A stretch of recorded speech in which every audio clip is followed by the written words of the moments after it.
artists around the world. Teaching artists around the world. Okay, cool. Hey. All right, working. Yes. Hello. How are you? I'm good. How are you? Wow, great to get to see you, and great to have you here with us in our fifth week of the Alternative Art School, Ahmet. We're halfway through our first term. Nice. Exciting. Yes, it's very exciting. We're very happy to have you. Welcome here to our you're about our fourth person, I believe, to be our visiting artist. Again, we're on a kind of blind date here because we don't know each other from before this meeting. Yeah, we don't know. Yeah. So NATO asked if I wanted to interview somebody I knew or somebody I didn't know, and I was like, "Oh, put me on a blind date. Give me a blind date," and you're who he came up with. So exciting. I love blind dates. Yeah, it makes it exciting, right? Yeah. So a lot of our students are kind of signing in now. We're getting, I don't know how many we'll have as maximum capacity, but I wanted to give you a brief introduction and to everybody because I haven't worked with all the students yet. So again, my name is Mario Ybarra Jr. I'm a professor here at the Alternative Art School.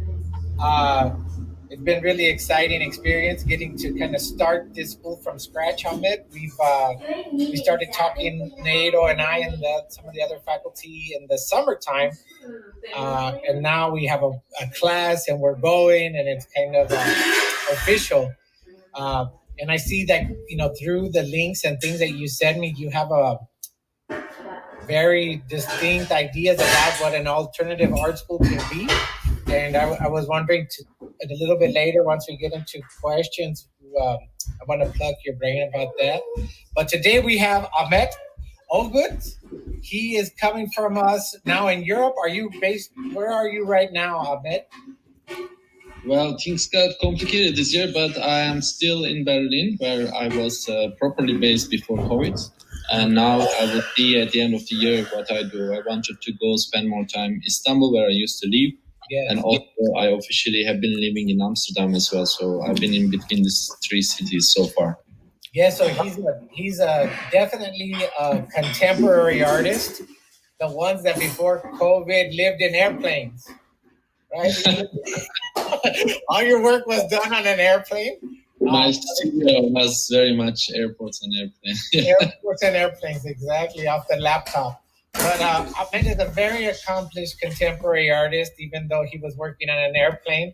If you look at his website, you'll see his CV, which is full of exhibitions, group exhibitions, full of a big biography of things that he has written, things that he has been involved in, his teaching experience, and really, really well-rounded and dense material in terms of your projects, Ahmed, but also in terms of your writing as well. Most of our students are practicing artists, but it's also very important to see artists that are also deep in their practice of writing. So please, I really advise the students to go look at your website, which is your name, right? Your name.com, and you can see all of the projects that you've been doing. And look at the bibliography. One of the things that we are really emphasizing with our students is becoming kind of well-rounded is to look at artist bibliographies to see the things that they've been writing. You're a very good example of that. But before everything, tomorrow is Ahmet's birthday. So I'm going to sing you happy birthday. Is that okay? Yeah, actually in 6 hours I can already start celebrating. Okay, so we're going to start it off now. Okay, so 1, 2, 3. My wife will Okay, happy birthday to you. Happy birthday to you. Happy birthday, dear Ahmet. Happy birthday to you. Yeah, Ahmet. Hey. Thank you, Mario. I need to do a video call to you on your birthday. Yes, please. You're getting a birthday call from Los Angeles. Carla was my backup singer, my wife here. We wanted to have the well wishes for you, that you have a wonderful birthday and you enjoy it. So I wanted to jump into like a few questions, things that I feel have been really important and have been reoccurring questions that I've been getting from our students, which in looking at your works and seeing all the different types of projects that you do, I wanted to see if we could start with some simple questions, but I think are complicated by your practice. And some of the things that we've been trying to figure out here with the Alternative Art School and our students is that we have classes that are typed media-based class, like a photography class or a drawing class. But it seems that they've become more kind of pedagogical excuses for discussion. And so one of the things that my students I see students really trying to break from in general is a media-based practice where, okay, I'm going to have a pencil, that means I'm going to make a drawing. Oh, I have a video camera, that means I'm going to make a video. So one of the questions I've been getting a lot lately, and I want to put it to you, is can anything be art, Ahmed? Can anything be art? Yeah, so I am just the opposite of this media-based practice. I studied very traditional painting for 8 years. I studied painting at high school and university, bachelor degree, and then switched to the theory department. But with the media. During my education, media was the first thing. You just choose, like, do you want to go to painting department, do you want to go to sculpture department, and so on. Mm-hmm. But I was very clear about painting. I was like very much clear about it, but without thinking too much. I thought I have to just improve my skills. And later I realized, especially when I became more nomadic, I realized a lot of painters throughout the history, they had to make paintings that they can take with public transportation, like those sizes. So, even the sizes of paintings, even you just imagine you just keep doing it for many, many years. It's even some sort of an ecological problem, I would say, like somebody just for the sake of producing and where to keep all those paintings, because we just like create something that is definitely important for us, for our archives, but we don't know what's the use of it for the other people. We don't take the time to think about it, especially during college education, especially for professors don't even start conversation, anything about that. The physical aspect of, there are two economical circulation of it and physical circulation of any work that is produced. So rather than everyone can do art kind of sentence, I will say that whenever art is produced by whoever, what do we do with it is more important and essential question. Why do we need it at the first place? Yeah. So media-based practice usually skip this question, and it just goes directly to production. And production always comes with this surplus question: what happens after the life of artworks?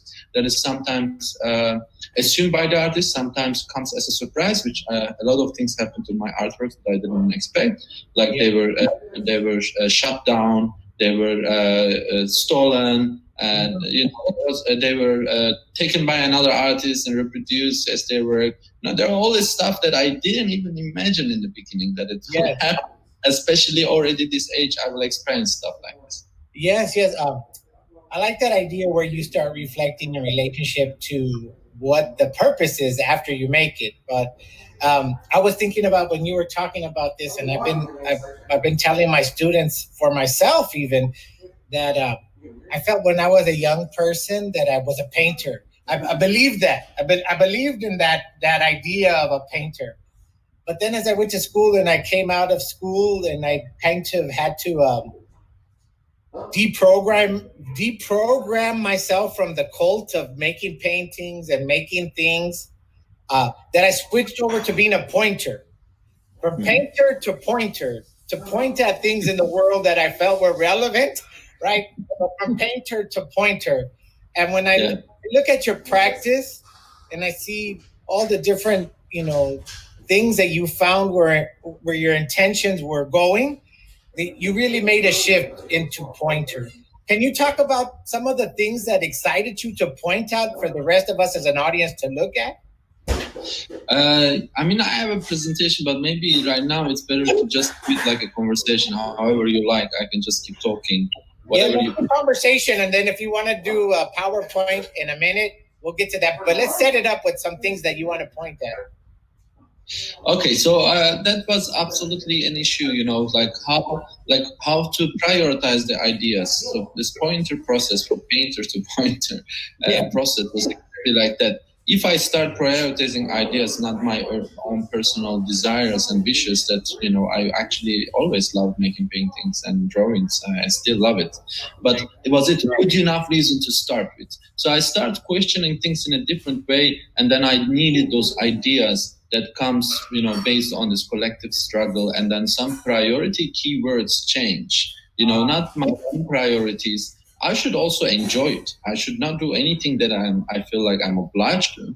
I should enjoy it together with the others. So not as the maker, that you prioritize yourself, but you become this collective experience during the afterlife of any artworks. So it can come in any medium, doesn't matter. But if you are able to become part of there's a certain kind of satisfaction, this individual satisfaction through the collective experience. You become an outsider of your own artwork, because it takes its own life, afterlife, which comes with a lot of surprises, a lot of unexpected situations.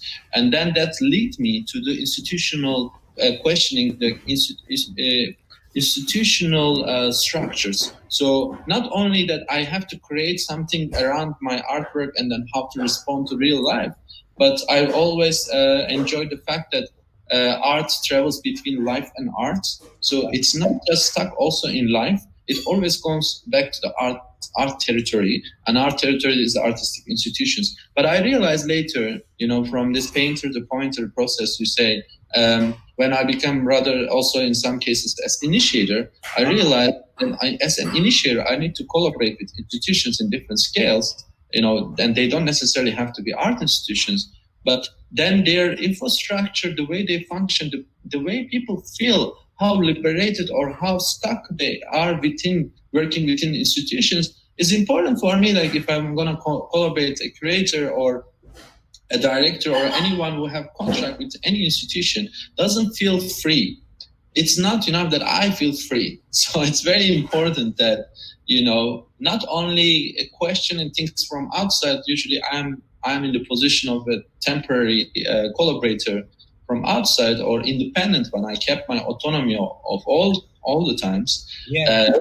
And that was very important for me to keep and continue collaboration with institution through that, but also important how the others feel. So it was important to bring it, whatever artwork I do, it's really need to understand the sensitivities of others who feel maybe often stuck in those institutions. There's supposed to be space for creativity and freedom and utopian thinking and even revolutionary radical thinking. And so that you're just saying about, you just broke down the artist agencies to 3 positions. So the initiator, the facilitator, and the navigator between institutions in the world for a collective body or an audience, including yourself. Yeah. Okay. Yeah. Does that warm you up for getting into your PowerPoint or your presentation? I mean, sometimes this conversations goes too abstract. I'm a really concrete example-based kind of practice. Yeah. So for students, it's good to see those examples. Sure. And we can go through it fast and, always rapture it and then continue with the conversation. Sounds like a plan. Let's do that. I'll just screen share. Let's see. Entire screen. Present media. It should be the present media. There you go. Okay. Woo. So, yeah, we could. Yeah, this was one of the recent. Let's see. How many different Marios are there, babe? Do I make it full screen or is it good like this? So you could try to go full screen just so that we could, because we're getting like a crazy. Okay, there we go. That's much better. Yeah, that should work. Yeah, okay. So I'm just going to go through it and you just tell me stop. I will stop screen sharing and we can go back to it. I was talking about, how artists basically continues in normal times, when they are within the institution. So it's no difference when you're at an art academy or when you are collaborating with a museum. So there is an institution out there and you sometimes feel safe within it. So usually as students, we feel safe within the academic structure, but it might be something we actually need to improve and fight against during the time we are there, not afterwards. Yeah. So, or together improve it. So I have some examples of these radical times. The radical times are also right now is kind of radical times in terms of instituting. No institution can just make normal schedule anymore, like they have to have plan B all the time, which I have been addressing to many institutions that they should have had it before as well. Because now we have one type of crisis, but there was always different kind of local crisis all around the world when I was collaborating with institutions. So going back to not so far, the Second World War times, even European museums, which we think it's the safest haven for collections, weren't safe as heaven. So a lot of artworks had to be protected during the war, not in the museum, but in other secret places like caves and things like that. And then they returned to the museums. So we have to understand this fundamental idea of those museums that we think very stable, very strong, very present, very historical, are very fragile.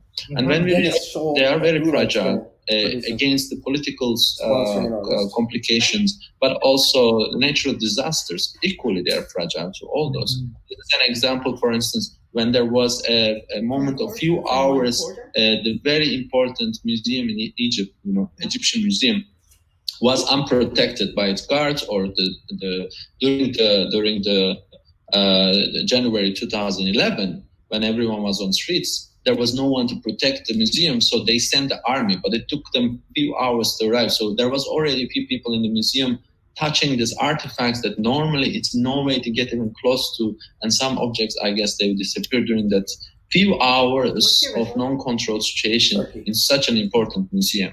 So these things can get like why military soldiers becomes at times as museum guards. This is another example of soldiers becoming guards in Konjic in Bosnia, where we had a biennial. It was the biggest shelter that was built ever by Tito to host, I think, 300 people for 6 months in terms of nuclear bomb attacks.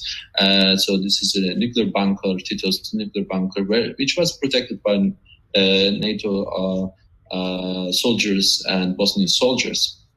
And they were like installing the shows basically when we were bringing arts there. You can see how it looks. So this extremes goes from politics to any kind of natural disasters as well. This is an example, for instance, in north of Norway, a residency program. Any of your participants can apply and go, or we can go apply for it, where there are more polar bears than humans. Wow. So if the residency there, you have to have a guard with shotgun to protect you if you want to take a walk outside of your residence building. That's incredible. The extremes have been there. It was so local cases. Nobody thought, like, for instance, here we get this example of when in Dresden there was this big flooding and the whole Albertinian Museum, which is an incredible museum, was underwater. It was protected by the citizens passing by. Quickly, they saved a lot of very, very valuable artworks, which is similar to printed matter, for instance, when the Sandy happened. Then a lot of artworks in the basements and in these commercial galleries and printed matter also in this case were protected by the volunteers.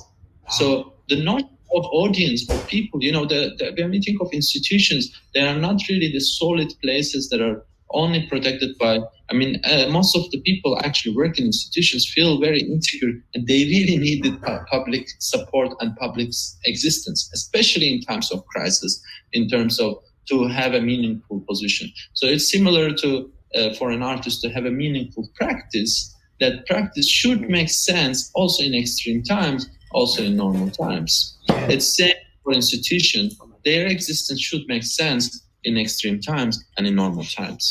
I was talking about this since years, and now I realize finally every single institution around the world need to think of crisis and make a plan for it. So finally, it is not just like cases. And things transform. Like if you look at most of the institutions, museums, they are like maybe former military buildings or former, this is a case from Zagreb, which was for a while a mosque for a few years. Mm-hmm. And then it was a headquarters for the communist regime at the time.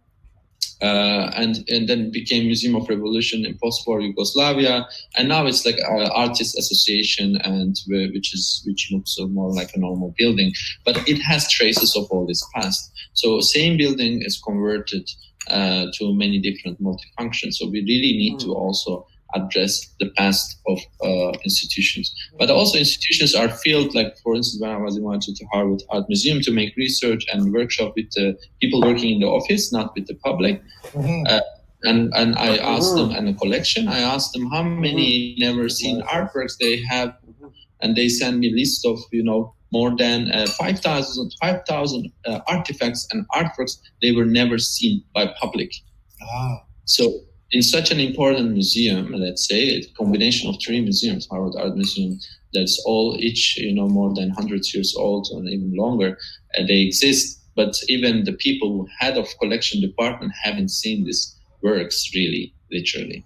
So what do we do? The whole argument that you're making is that institutions operate in continuum, that they're not singular in time, that they operate in a kind of growth over time and have a provenance, but also have a future and have a present that are constantly roving. It's not stuck. Yeah, I mean, what I'm saying exactly, what is most important in all these stories is the heritage, common heritage. And common heritage is not owned by the artist only, is not owned by the museums who store those artworks or artifacts, is not owned by any particular person. It's mostly owned by actually public. At the time of crisis, usually it's saved by the public. So you can see in these examples, in terms of wars and huge natural disasters. So public's role is very important. And we are also part of the public, as the agents, as anyone that is collaborating with institutions. So often cases, there are like individual attempts, artists, writers. There's an attempt, for instance, there's a prize, John Berger decided to give it to Black Panthers at the time in 1972, and then a lot of artists does things like as a strategy like that. As a kind of important positioning thing. This is also similar to how institutions position themselves in time. It's also important for how individuals position in time themselves in time in relation to organization in an antagonistic, sometimes friendly, sometimes conflicting antagonistic ways. And there is a lot of side engagement for artists like this one. There was then fundraising for one-time benefit events. There's a lot of benefit events during COVID. And I've been donating a lot of artworks to the cases that this is a long time ago. This was when Kobane was under attack. Big group of artists, we donated artworks, and it was one-time fundraising. So I will talk about this one-time fundraising if we have time, like how artists can contribute with their positions and with their surplus to cases like this. And when it gets really political, for instance, sometimes it's not the artist, but sometimes it's the sponsor that is targeted. Like in this case in Turkey, Osman Kavala was the biggest independent philanthropist and supporting all kinds of non-profit initiatives around small towns in Anatolia and in Turkey, and he's the one now kept in jail for 3 years. So there has been still a lot of protests to get him out, even the European Court on Human Rights. So in this case, we are talking about a patron, a sponsor, right? Partner, they have the autonomy and initiative. So everyone involved have certain roles, and to me, intention is the most important thing rather than what is the position. So I just see all of us sharing this responsibility, and when we think of things, even we work in our studios making our own art, that we have the shared responsibility to protect and to preserve and to defend altogether. There's no hierarchy between who is the institution, at what scale, or who is the patron, or who is the artist, who is the public. Mm-hmm. And this is another one, self-run textile factory example, artists collaborated. There are a lot of things like that. So going to my specific practice from this general, I'm doing very fast as I can. I don't know how much time we have left. We have at least a half hour of you talking and then another half hour of questions. So we're good. Okay, good. So I will show you some examples of how I try to resolve this within my practice. So here is an example. It's a work I did first time in 2015. And it has been done in, I think, at least 6 different museums so far. And it is borrowing a proposal of Mikhail Bakunin from 1849, when he proposed his activist friends in Dresden to set up barricades and to put original artworks from the National Museum around the corner in order to stop the army to destroy these barricades. So when he thought if they put the original paintings in front of the barricades, army will hesitate to destroy this common heritage. And that will save them time. But his friends found this idea very silly, and his proposal was refused until in 2015 I proposed his proposal to first museum, that was Panaba Museum, with a contract. So I told the museum, let's create this barricade with original paintings. Here you can see there's a Picasso, Leger, Lissitzky, Marlene Dumas, and so on. Other Kokoschka, other important, very, very valuable paintings hanging on this barricade. And it goes with the contract saying that in case I work with the museum lawyer and collaborated to set up this contract and to really come very defined and realistic contract in case there's an uprising in that country in the future. And if the museum buys this piece, they have to agree to borrow back the barricade to the streets. And they have to negotiate borrowing also the paintings. Really awesome. So that has been a challenge because everyone wants to exhibit this piece, but I'm having also with some museums conversation about acquisition, and they really want it, but they need to figure out how they can take such future responsibility. Everyone wants to look like that they are open and they are progressive and so on, but to actually sign such a document, it requires a big will, It is not so. What I try to investigate, especially through works like this, that how we can go from pointing practice to the next practice, something related to future, really to keep the action and bring something back to life. Imagining those radical times. So this is a work that designed to imagine those radical times to come back, at some point. So these are different museums with different collections. So we set it up, and it's so far still under conversation with multiple museums. So we haven't seen a pioneer museum who can go the next step and do acquisition of work like this yet. And were there paintings in those museums, particular collections, Ahmet? Or were they I have to go through, like in this case, for instance, at Sterling Museum, 60,000 artworks, and quite many of them are paintings and printed artworks and sculptures, some of them are sculptures. And I picked around 8 and 10. Here you can see Malevich, and you can see Goldin and Katikolis and a few others. So it's a 1 year long conversation, how to pick those paintings, how to secure them, how to somehow agree that it is at the end of a risky installation, but it's possible to install it at least in exhibitions. That's also a big step for a museum to install it. But for me, it's not a big enough step. $400 million payment. If you think of future and alternatives, what kind of alternative roles museums can take?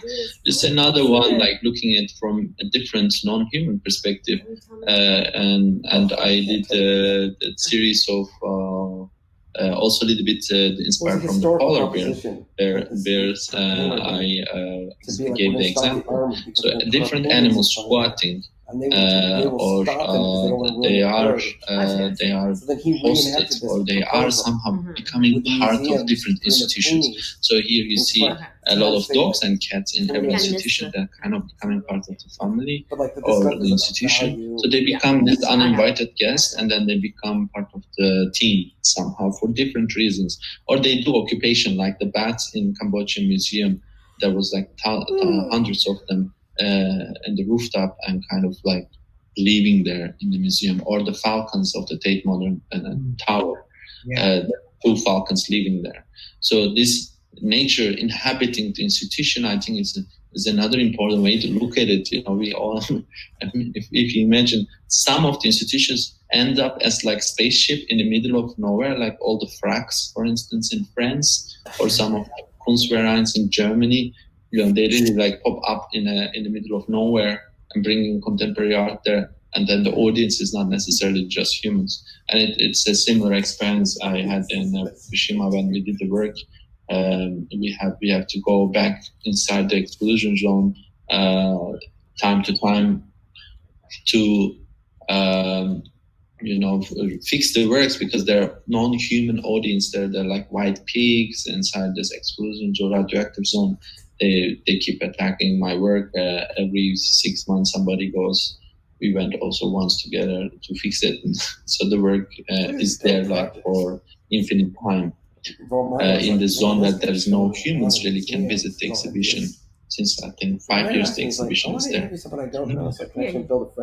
And all these conditions applies, what happens to institutions, what happens to people, but also the labor conditions. So labor conditions comes occasionally back in my work and practice. This is a LA inspired work, so you probably know very well this. Flying spinners. Yeah, so I filmed science spinners in LA, and I invited two performers to perform this in first in an art fair and then in an exhibition. And I told the director of the art fair, it was in Geneva, the project is called Fair Wage for a Made-Up Job. So it's an invented job that is not needed. Normally you can hang the screens on the wall, but I invented this job in order to get the performance paid as much as the fair director. So we calculate per hour the payment of fair director, and also all the exclusive access to car service, to VIP lounges and everything. So this performance basically got all the access as much as the director, so with an invented job. With an invented job. I don't have it. I have it here. Like there is another. If it doesn't freeze, another work I did again similar art fair, commenting art fair structure, which was intern VIP lounge. It was a space for unpaid interns in Dubai at the art fair, and only interns were allowed to enter. And they had all this like fancy facilities in there that they can have access, and none of the other VIPs were allowed to enter. And we were occupying a very central spot in the fair, and a lot of collectors, they were a bit pissed that they cannot enter this place because they didn't really read it, that it's only for interns. And it was this, because I was asked to do an educational project for 3 days in an art fair context like that. So I don't see two parallel realities, that you have a great speakers program or education program done by certain type of artists and other type of artists representing only for commercial way and so on. So I wanted to create a space actually for the workers who don't have a space, who don't even get paid. Later, this version became a more political one, a long-term one at Pompidou for a few months, where all the interns in Paris can join and use the space. And there was already a movement in France that interns have to be paid out of 10 years before I did this, there was already a big movement, and they managed to change the fact that there's no chance that any institution can hire any intern unpaid. So they activated this space for a few months ahead of time. Okay, so I feel like I can skip these ones, and in this case too. Okay, as an initiator, just to finish the presentation, in 2012 I initiated a school, and this is one of the schools I initiated, and this one still is around in different cities. Right now it's very active in 2 cities, and at some point it was up to 5 cities around, and basically the lecturers are, like it started in London, lecturers are people who don't have legal documents. They're undocumented, and they don't speak the main language of that country when they arrive, and they're not allowed to anyway work. But they are back in their countries academicians or people who had really high-level jobs. None of these jobs are recognized, so they arrive to the new countries, and their positions and academic knowledge is not recognized. So we initiated Silent University in 2012 first time, and had our first lectures. Sometimes their identity was protected because of security reasons, which was also the case. They can't go in front of public with their face or with their name sometimes, because that puts their family in danger if they're forced migrants escaping from war in their country. So they can easily do a presentation. So we found individual solution for each lecturer. Because many refugees are not allowed to work in their the host countries, right? They can't work. So their identities need to be protected, because somebody could say, hey, you're working in this school, or things like that. Exactly. So there was multiple ways to make it safe for them. And because we kept the scale that we can still have this one-to-one conversations that find a solution for every one of lecturers' special needs at that or urgency at that moment, and it transforms. So actually, most of these lecturers, for instance, here in this case, Bridget Nongo was completely undercover, but we found a way for her to go in front of public as a nurse and do her presentation. And a few years later, she got her residency permit, and we were able to do in another institution, continued when actually pretty much almost everyone from the first branch got their permits and even citizenship in UK at the time. And this is what happens usually. So involving in an education platform in any case, sometimes it's dangerous that it looks like a job, but sometimes good that it's an educational activity, so that speed up their application processes. And that's for the application. But for academic collaborations, they are treated as equal as any other academics professors. So the way I was treated, it was equal to any members of Silent University treated, paid. And even though if they were not legally supposed to be paid, institutions had to figure out a way to pay them. Yeah. So I had to go around. So normally, they just ask IBAN number or any invoice. And we say, okay, this is part of our concept. This is an academy, that it's not the problem of the lecturers that they need to figure out to give you a bank account. It's your problem to think more creative administratively. And this is how we collaborated with institutions over the years, and they always figure out and improve their own systems in order to be able to collaborate with Silent University in different... Did you get that email I sent from Chase about investing? Yeah. So it's really also about the transformation of existing institutions, who is willing to do something, but not only in a symbolical level or not only in a, let's say, fake level. It's really is that a position of the artist? I've been trying to tell my students that, because they'll ask me, how do you get to do these things in museums or institutions? And what do you do to get them to do what you want them to do? And I say, my answer, and I would like to be curious to hear what your answer is that I feel like the artist's job is to constantly be pushing why is there always supposed to do it at night? pushing. And then sometimes it pops, like the door reading pops. and And sometimes You you can't get push a on. little bit harder. But how do you feel like you as an artist with that agency that definitely has an intentionality, but something that you spoke to a few seconds ago, understands the urgency of something? Like, how do you cite an intent that has an urgency behind it, and then how do you start to nudge an institution? I'm not annoyed at all. Okay, to answer that, I stop I'm just the trying to be screen slow about it because I feel like Yeah, looks I come back. annoying. That's very critical and important question, because I don't think I'm not the best negotiator or speaker, and I was not. I didn't start art practice. I was a very visual artist. I didn't even start with artist lectures, but I'm now asked to do it all the time. It's not that what I was made for, but I realize, even if I am not the best negotiator, if I remain true to my idea, concept, if I respected myself, if I don't respect it myself, how can I even expect somebody else to respect it? So even if there is a moment, even if they don't like you personally, maybe you are too true to them, maybe you are too nice. They can come and complain that you're too nice, or you're too moralist, or you're too correct, and all this. They cannot ignore the fact that you're true to yourself. So this true to yourself is a very important part in negotiation. If I just stand there and spend my hours discussing the color of the room, that is not directly part of my work or whatever, and spend all my energy on that, if it's going to be light gray or dark gray, I know artists doing that, but this is an unnecessary energy and negotiation going into the wrong thing. That's rather like an antagonistic fight with an institution being a difficult artist.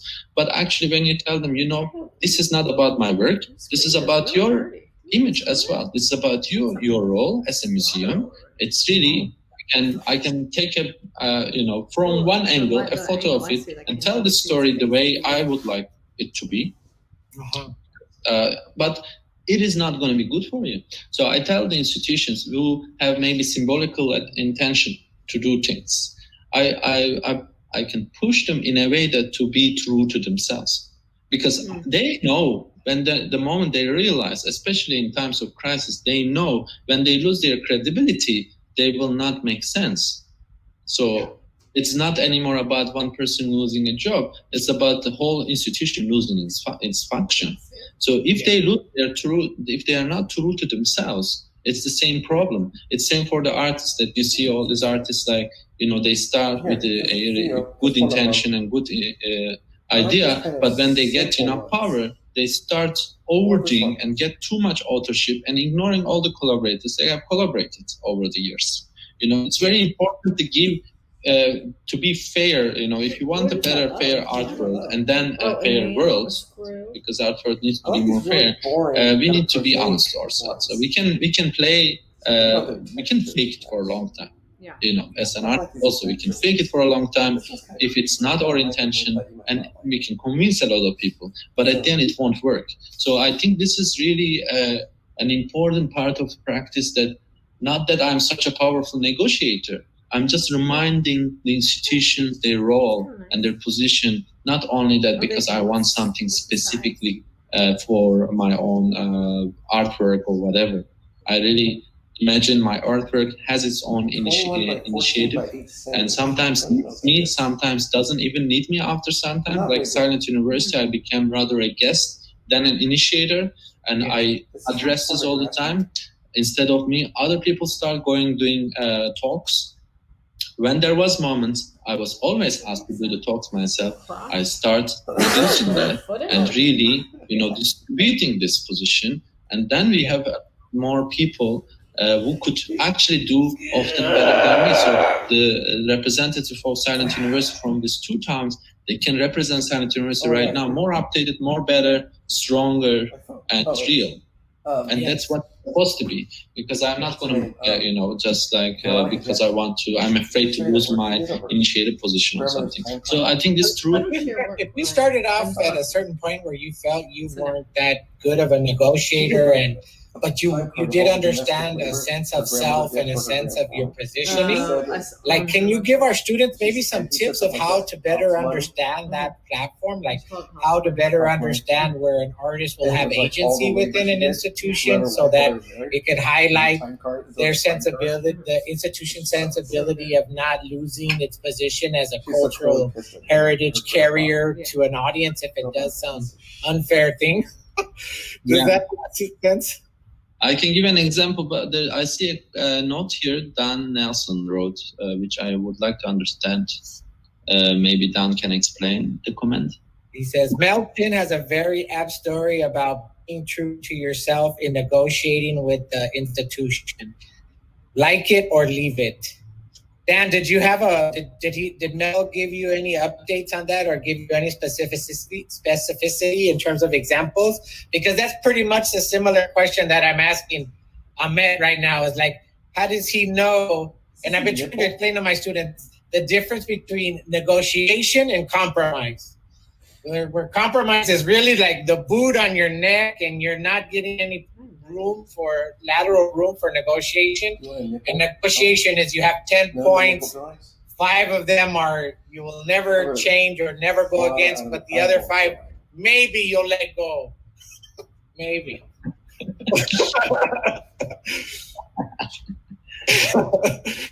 Well, what do you think to this? Dan is replying. Yeah. It was when he was trying to do revival field, I think. He just put it to them, are you on board with the core principle for this or not? Which is more of a transparency idea with institutions, which I think what you're speaking to, Ahmed, is about the clarity in relationship to fairity, because most of the art world is not, there's no clarity. Everything is mystified. So, I don't know. Do you want to follow up on this, Ahmed? Yes. So, I mean, there are many things we could, in directions we could go. Maybe we can go to concrete examples.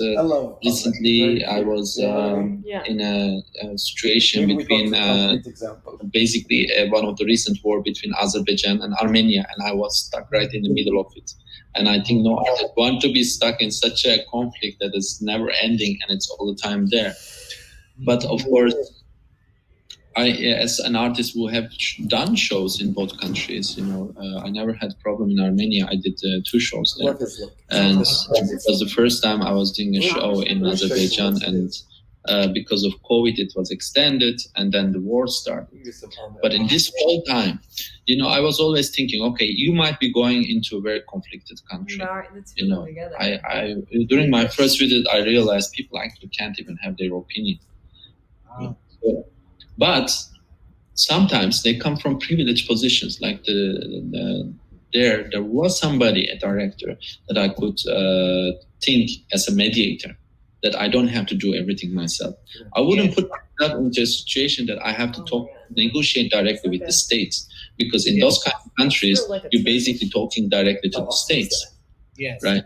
And that is a tough job to do so, because they won't understand this artistic, principles and any of this stuff.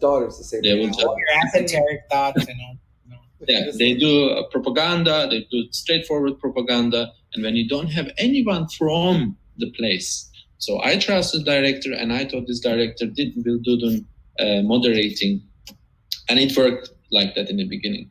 But later, when the director was not there anymore at the institution, I was literally straightforward talking to the state, and they tried to use me as part of their propaganda. And that was the moment I had to make a public declaration, because I'm not a citizen that is scared who is from there. I can make my international, which I thought they would be worried about, and they were very arrogant. They said, well, just do your public statement. And then I did my public statement as a political statement beyond my artistic practice, that, I would rather talk about my artworks there than this statement. So this was something that I had to confront with the state just like a few weeks ago, which education that I managed to balance. So this like it or leave it situation, you leave it in a way that it doesn't create damage for yourself, but it has to create a damage for for the other side because they are not true to themselves. So they cannot call this space as a contemporary art center, international one anymore. They can run it only as a local one with the local artists. After my announcement, I don't think many of the people who are principled will ever do a show. Anyway, everyone was conflicted about that space, so they will not have this international validation. And this international validation, we need to remind the institutions because they sometimes think they do whatever they want in their own countries. And this also happened in Australia, kind of country as well in 2014, when we withdrew from the biennial because the main chairman, who is basically patron to multiple museums, opera house, and everything. I can't imagine more powerful patron figure, this level. There are not so many in the art world. And he was one of them. And he was the funding sponsor. His father was funding sponsor at the biennial. So it's not someone to just like challenge, right? And I thought if you all artists get together and say, look, we are running now, we just signed a document with the government, a deal to run 2 detention camps, to keep asylum seekers unlimited against the UN regulations. And we didn't know anything about this, but luckily local artist friends informed us about it and the truth.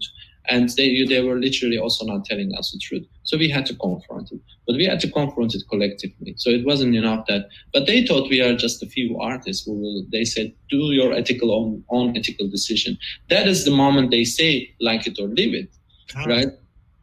And then we, of course, leave it. When there is no space left for negotiation, of course, we need to maintain our long-time principle journey. Right? That's where it shifts from negotiation to compromise.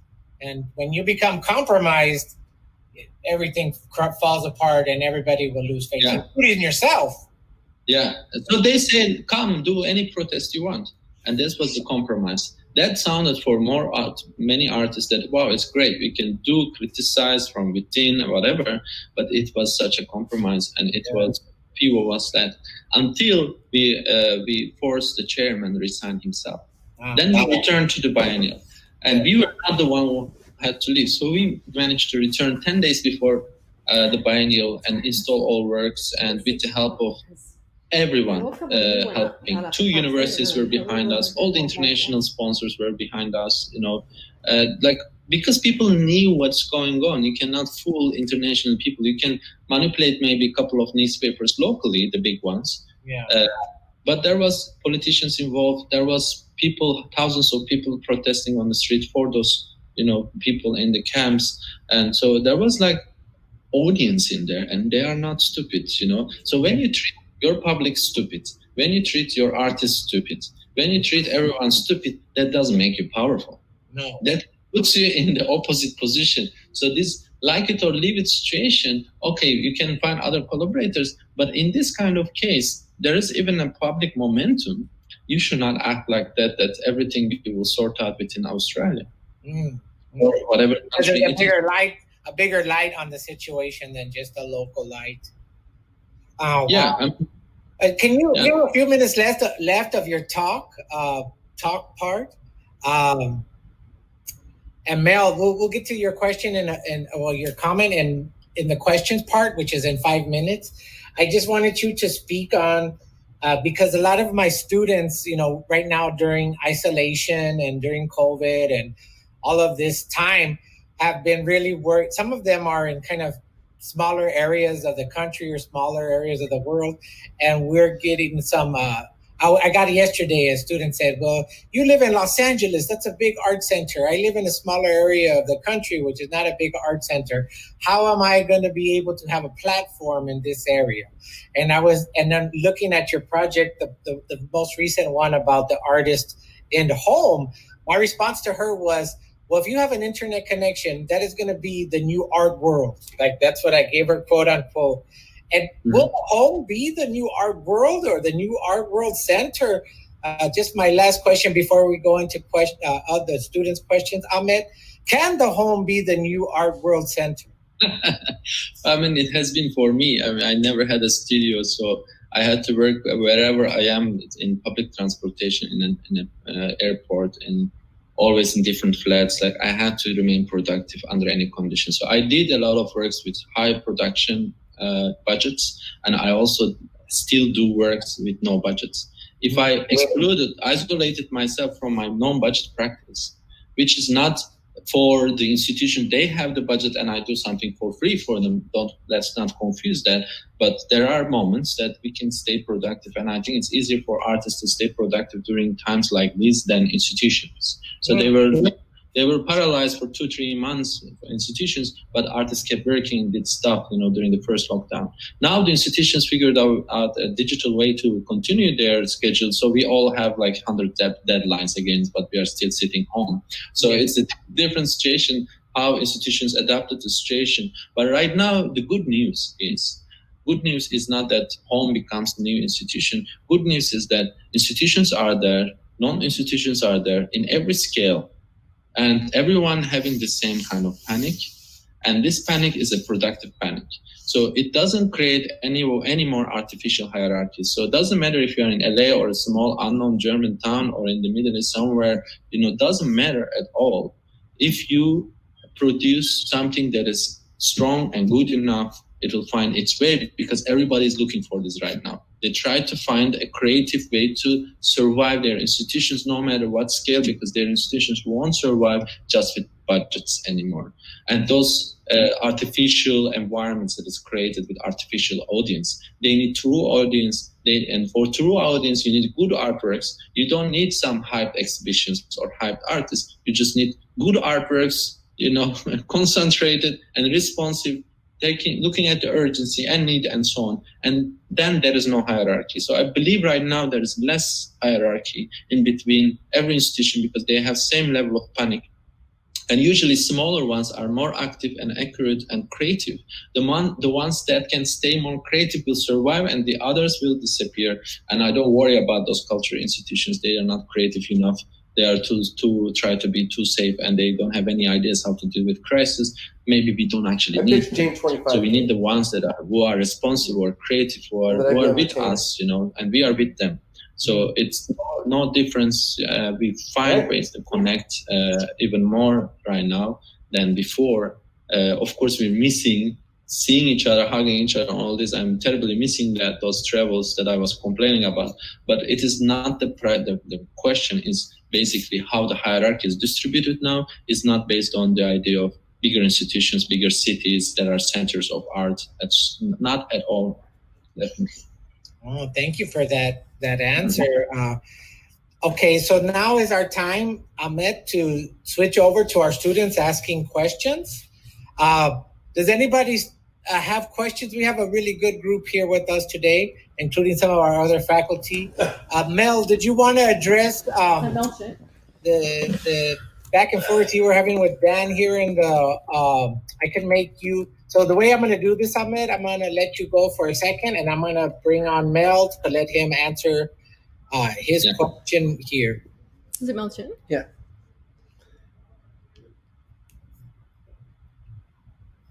Melchin joined in. That's cool. I saw Tiago's on there.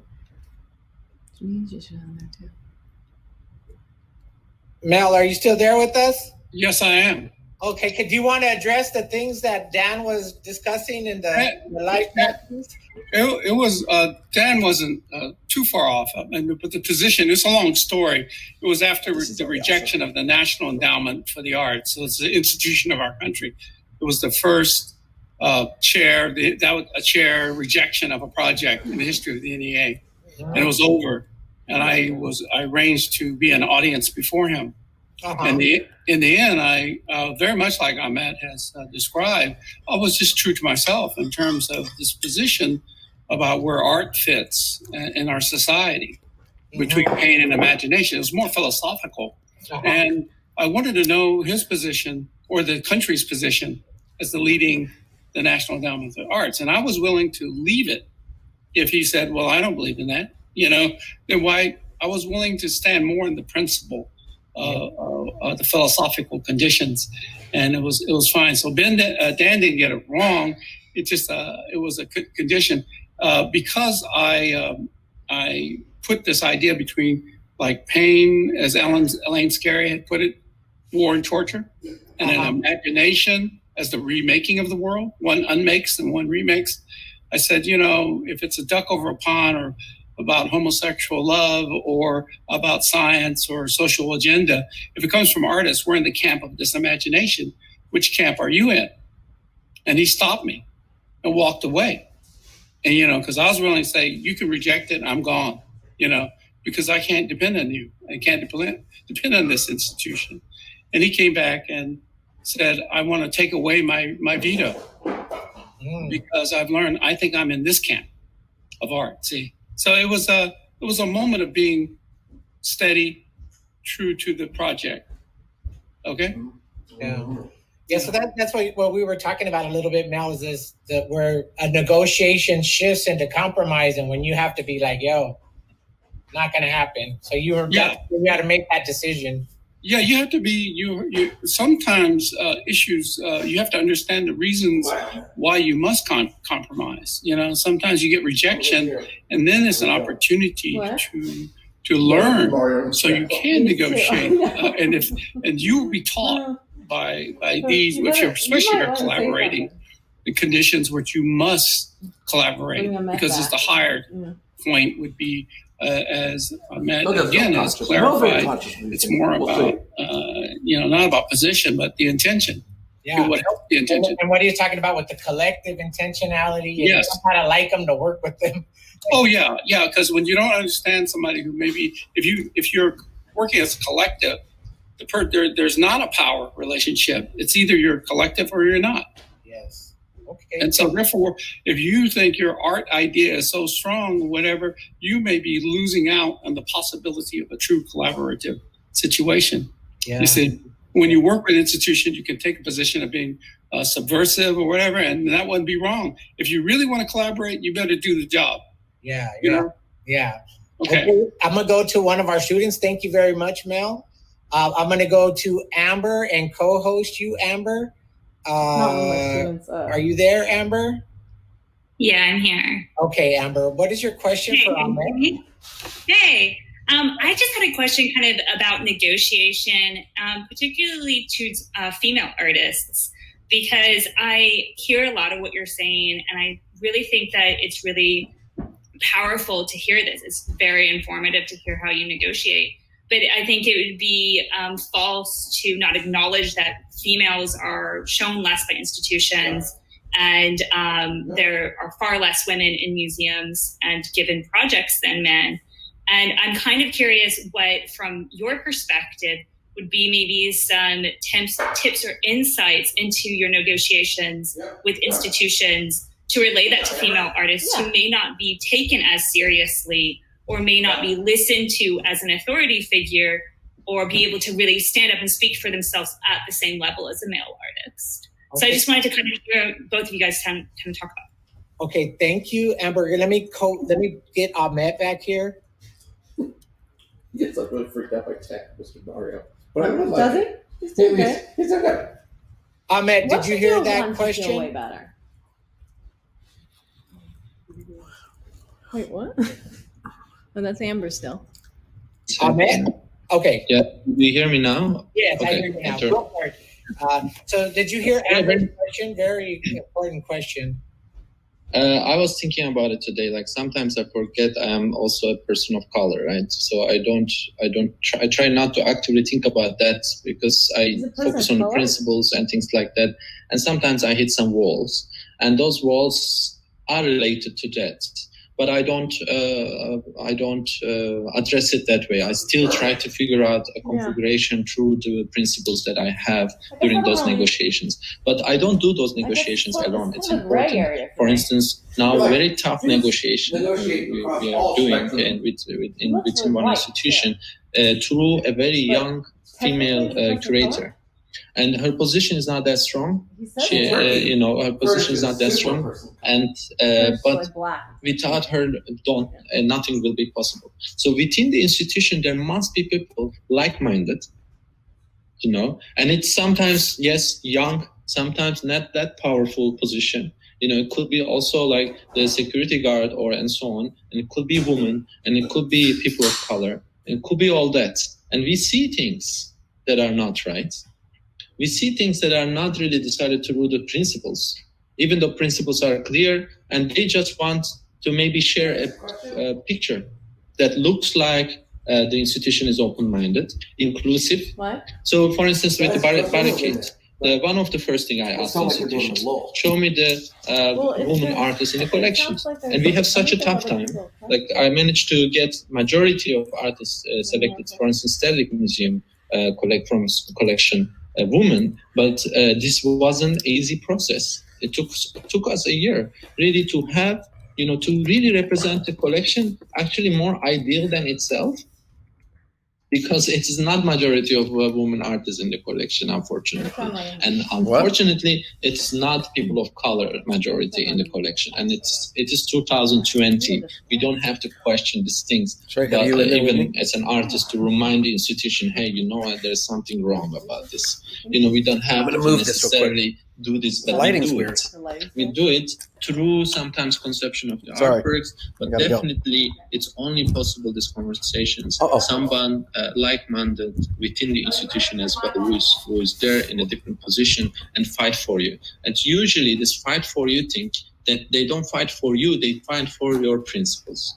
So if I do that ignorance within my practice, which, it's important that when you realize an absence of that, then you pay attention within your practice, then you are in more position, more truth position. It's this truth position is really like who you would like to include or not. Like my art history knowledge from the school, what I learned, it was only Western, it was only white male artists. I had to balance it myself afterwards, especially in recent years, is even a lot more with additional work that I had to put in, that was not given at the schools, because that's what they teach. And then you think of like, which artist you like most? And the first 5 name comes, that is all, Western male artists. And the moment you notice this is very important, our thinking process change, but it needs to be hand in hand with institutions. Yeah, the thing that I would have to say, okay, I'll get right to you, Nato.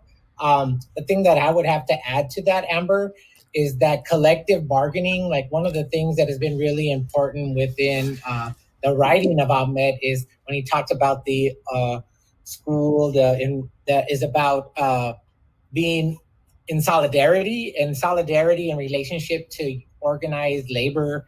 I grew up in the community that is really it's the longshoremen, or my mom was a longshore person. She just retired. And the thing that I learned from growing up in a Kenyan union neighborhood is that collective bargaining and solidarity is really important.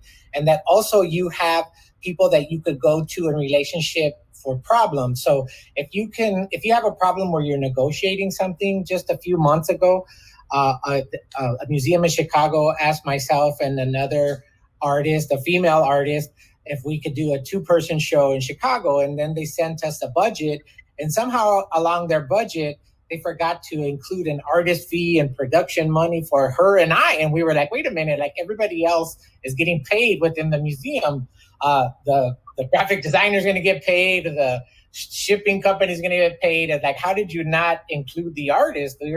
I guess they were just kind of oblivious and were going to pay us with opportunity. And her and I were like, well, we both went to talk to each other privately. We both came up with a fee that was acceptable to both of us. We came up with negotiating points that was acceptable to both of us. And we took that back to the museum. The museum decided not to rise to the occasion to take care of us in a way that we felt was going to be needed for us to do an exhibition. And we decided to kind of, part ways. So again, like I said, if you're getting, like we were talking about earlier, if you're going through a negotiation and then it gets to the point of compromise where your points aren't being met by the institution or organization or gallery or whatever that you're trying to work with, then you need to have what we've been talking about, these sets of principles and understandings to know that, hey, you're not meeting, there's no reciprocal relationship here and we need to part ways. So I hope that helps you. So if you could think of collective bargaining, you go to your friends, you ask your friends. but also as mentors, people that have, that's why a mentor is very important, people that have gone through these types of situations before you, so that you can ask them, hey, have you been through this type of situation? This is what I'm going through.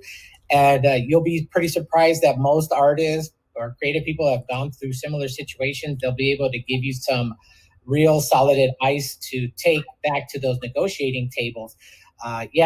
If you think about any type of business person or business, they always have their lawyers, they have their folks that they go back to for consultation when they're negotiating anything. So think about yourself as not a singular entity when you're negotiating these things, but try to think about collective bargaining and who your folks are that are going to help you bring back points to the table so that you're not found in a compromised position, but can find win-win situations. Okay, I'm going to bring you in, NATO. I hope that helps, Amber. I'm going to bring NATO in for a second. Give me a moment. I'm kind of slow at this. There you are, NATO. I'm just co-hosting you, sir. Oh, yo. Oh, I thought I did. Where are you at? Okay, hold on one second. There you go. NATO, are you with us? Hello, Houston. Yes. Okay, you had a question for Ahmet? First of all, I want to show this incredible picture on Ahmet's Instagram profile because it's so incredible. Yeah, that's a good one. Thank you, Ahmet, for wearing those clothes and blessing the world. Hey, yo, by the way, female negotiators, artists I've worked with, Ann Hamilton, it was almost like anybody would give her anything she wanted when I worked at Mass Mocha because she was so nice and people loved her to death. And like, she's a master at negotiation, I swear. By the end, anybody, there's a way of negotiating through kindness too. You know, so it doesn't always have to be a hard edge, just as a note. I've seen some real skillful kindness. Mario, you're very kind and skillful, brother. Hey, so with Ahmet too, and Ahmet's very kind and skillful. I got a question for Ahmet, which is this: two things. One, we're in the year of change in the art world, and you know, I know he's in Berlin, but he's also kind of, as you could tell with his CV, quite a globetrotter. Yeah. Kind of curious what he's seeing in the landscape of how the art world's going to shake up from his vantage point. And the other thing I was kind of curious about is how he's seeing the kind of critical landscape of shows he likes and curators he likes, how that's playing out. There's some interesting biennials happening. So I'm kind of looking for him to kind of weigh in on where the infrastructure and landscape of contemporary art for his kind of practice and a kind of equitable art world will shake out after this. Thank you. Okay, so this will be the last question that Ahmet will be fielding for us. Ahmet, let me find you again. There you are, sir. Ahmet, are you with us? He'll be back. I don't know if he's with us anymore, everybody. No, he's here. He's here. Okay, there you are. Okay, cool. It works. Thank you, NATO, for screen sharing from your phone. And thank you for the question. It's always fun to hear. So, yeah, I mean, this center of art question maybe is connected to what NATO also asked, you know.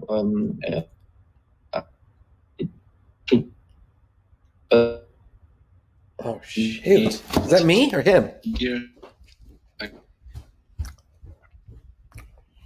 Uh-oh. Losing you, Ahmet. And this is what Is it? We're losing you, sir. Let me. you We can't hear you. We're getting weird feedback.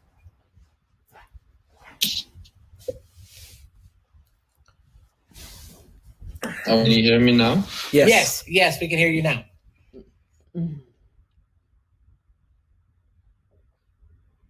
You can hear. Okay, just continue. So I didn't see where, you know, there's only 5,000 registered artists. Stop them. What? You know. Oh, you left. We lost him. We lost Ahmet, everyone. See if he comes back in. Wait.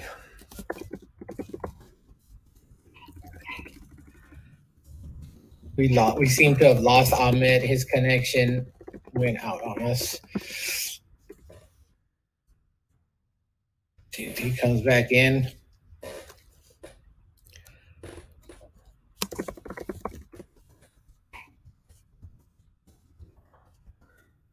I do.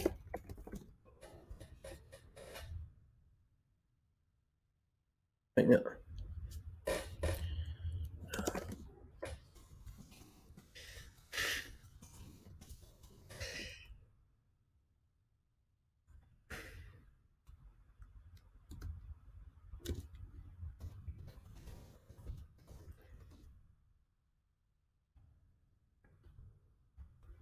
Ahmet, let's see if he's back in here.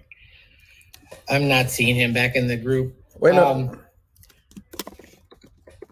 Yeah, so we had, let's see, live chat. Mario, he is coming. Okay, great. So he should be coming back in to answer NATO's question. Let's see, he is not in yet. Okay, here he is. I'm going to put him back on. Ahmet, are you back with us now? Yes. Okay, we can hear you now. Yes, Wahab gave me good advice. He said I have to quit and enter again. Now it's working. Okay. Well, it has been a while since NATO's question, but I'll try to catch up with it. So I want to, I have to remember a bit, but I want to say that now it makes no difference to be in Berlin. I moved here 5 years ago, still keeping my eyes in Amsterdam. So the dramatic difference between Amsterdam and Berlin is that everyone goes to Amsterdam when they get a grant. Everyone comes to Berlin just to be part of a scene. But then after they move to Berlin, they realize they're one of the 25,000 artists who don't live from art. They cannot do their thing ultimately from art. And then they look at me like I'm not the one also who's lucky enough to get any professorship job compared to my German colleagues and artists friends. I have a less chance because of where I come from. But still, I'm able to live from art, be here, and spend 5 years only spending money, not making money from the city, by working everywhere around the world and so on and working very intensely. I can live from art, but I am also not a good example. Since I am not a good example, in a city like this, an artist who can make living from art, outsourced from somewhere else, is not a good example. Also, as much as the other type of artists who are here unable to live without having second and a third job. Yeah. So there is something inherited wrong in the previous system. This is pre-COVID times. Mm-hmm. So during the COVID, of course, all these artists were, no matter if they're active or not, they got the government support here. But in countries like Turkey, for instance, such thing is not possible. So, such thing is not possible also in the scale, like in Germany. You just have to prove that you're an artist with few documents and you got this cash money directly in your account within few days. So that sounded like a privileged thing, but it was kind of also a kind of failure of the system. So the social welfare system is not really supporting anymore who it's supposed to support, because we're just missing the point, by going to exhibitions without also not seeing good artwork anymore. So it's hard for me to now name a biennial or big exhibition because for the sake of itself, because I will for sure see some good artwork in it. So I just look for good art in random places. I don't imagine good art coming up from specific academies. I can say that the most celebrated academy in Germany, for instance, Städteschule, is not in that level to produce that kind of good art. If there was the good, like this many artists, then we should really encounter a lot more good art in a city like that, not a lot more insecurity and instability and also this kind of situations. On the other hand, Amsterdam is sometimes, something that is, everyone goes, have grants and they can have this support in a different way than here. Like if you basically go there and can get this grant support, it's not also necessarily a place people have come up with the best artworks. So I'm just searching, where is the source of better artworks? Is it the social welfare state? Is it the better grant system? Is it the system that is, US system and UK system? So I guess none of the systems functioning anymore, because social welfare system is based on the idea of 68, which is dysfunctional at the moment because it's only good for that generation and they occupy all those positions since then. So it's no space for young creators, young artists, people of color or women artists and so on, or creators. It is occupied with by certain generations, so social welfare states needs to be updated. I've been trying to teach. As a guest, I was invited to Academy of Fine Arts in Munich, and they cannot invite me officially, even though students had a budget to invite anyone they like, and they wanted to invite me, but they realized the counselor of the school, who is actually a lawyer, doesn't come from education background, says it's illegal to invite me because I can write my invoice from Holland is illegal. It's state violation. So why, as an artist who is based in Holland next to Germany, cannot come as a guest and teach in a German school, and it's named as violation of state laws? So I don't understand this old system still that is highly around, and this can only break down not by me, someone outsider, but by the students, and they are doing it more. Yeah, so they are. We're doing it now in Munich. So it is beautiful that this generation finally taking over, especially in this kind of COVID times. They don't have time for bullshit anymore. No. They don't want to go to an empty university where full-time professors who were granted, all same male, whatever white professors, they don't show up to school. They don't have time for this anymore. They initiate their own things, and they also do the political agency as well. And we can only talk to them, advise them, but they will do the job. So it's not me or somebody else from my generation to do the job. So there are also beautiful things happening in terms of how the academies, that there's this transformation, and this COVID times actually helps it becoming faster and more effective. Mr. Ahmet, do you have one last question from Vahab, who you know? Yeah. No way. Okay, let me give him the co-hosting. I have time for Wahab always. Always. Okay. Let me give you Wahab. I'm coming. I love it. I want to see it. Well, show me. Did Florian just join the talk just now? I don't see him anymore. Oh, here he is. Wahab, please, you have the floor, sir. No. Mario.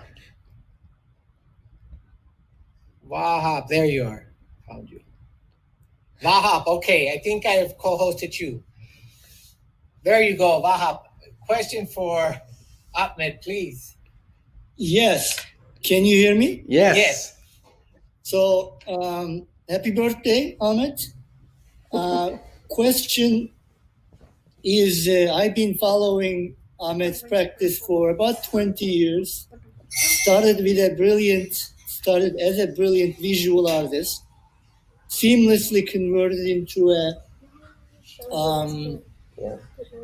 activist, political, institutional critic art.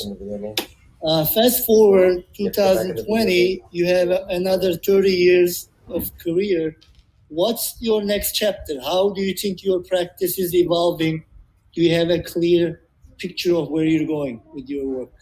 Okay, Wahab, thank you very much, sir. I'm going to go back to Ahmet.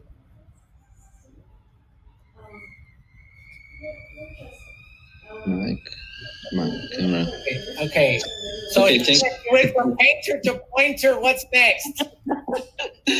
I think some of our friends who involved in the withdrawal campaign we had in Sydney became politicians, Australian friends. I guess they didn't have any other option. So I was just checking them. I don't think I will become one. It's not my kind of territory, absolutely. And by the way, I might sound very old. I would say 15 years of career. It's a little bit before, maybe, but maybe that's not the professional part of it. But thank you for seeing it that way.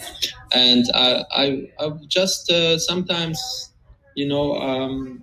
I feel more emancipated and stronger. Like now, I have the most unclear future in front of me. I don't even know which city I will be remaining, but I decided not to force to make a city happen, and I just I will be in a place where I feel welcomed and I feel part of the community. And as long as I feel that way, I will stay there. And I will stay connected with other places that gives me input. So I think to be able to give proper healthy input, you need to also collect inputs. And of the last years, I feel like I rather give away than collecting. So the first COVID time was really good to go back to my references, and this artworks made at home film came out of it. Because finally I had time to remember, did I have any inspiration in the art world? Last years I felt like I go to many exhibitions and I don't see any artwork that is inspiring. But going through all the references of last 15 years, there were so many artworks, films, books that I got inspired and motivated, and still motivated every time I watch them, even if I know them very well. So it's really important to recall these experiences that keeps us motivated, and that is the input. And now I'm just going to focus on the input and where the input is. Wherever there's a good idea, I will follow it. Wherever there's an inspiring young artist, I will go to a studio visit. Myself, I don't have to teach somewhere to do that. I will just keep myself open to that kind of input and really reduce the number of toxicity, institutional toxicity from the institutions, because we are a bit tired of that as well. I'm actively doing it, but I miss trusting people. I started doing art with trusting people, trusting curators and institutions. I want to bring that back as much as I can. I don't want to just question everything and read all the contracts all the time. Yes. So it's very important to bring back these original values. And I'm now heading towards it, and that's why I feel very independent, very powerful within this uncertainty right now. Yes, I like that. Mm-hmm. Today, the meme that I posted was, choose those who choose you. Right? Yeah. This has been where I'm at as well. Choose those who choose you. Thank you very much, sir, for your time today. It was a wonderful conversation. I really enjoyed learning from you. And I want to give you a big virtual hug. Oh, my pleasure. I feel like part of the family. Thank you. Oh, yes, you're part of the family. We really enjoyed having you, our students. I'm sure we're going to be hearing a lot about this conversation throughout the week in the classes. Again, Ahmet, enjoy your birthday tomorrow. Have a wonderful day tomorrow, this whole week. Enjoy yourself. Okay, ciao. Bye-bye. Take care, Mario. You too.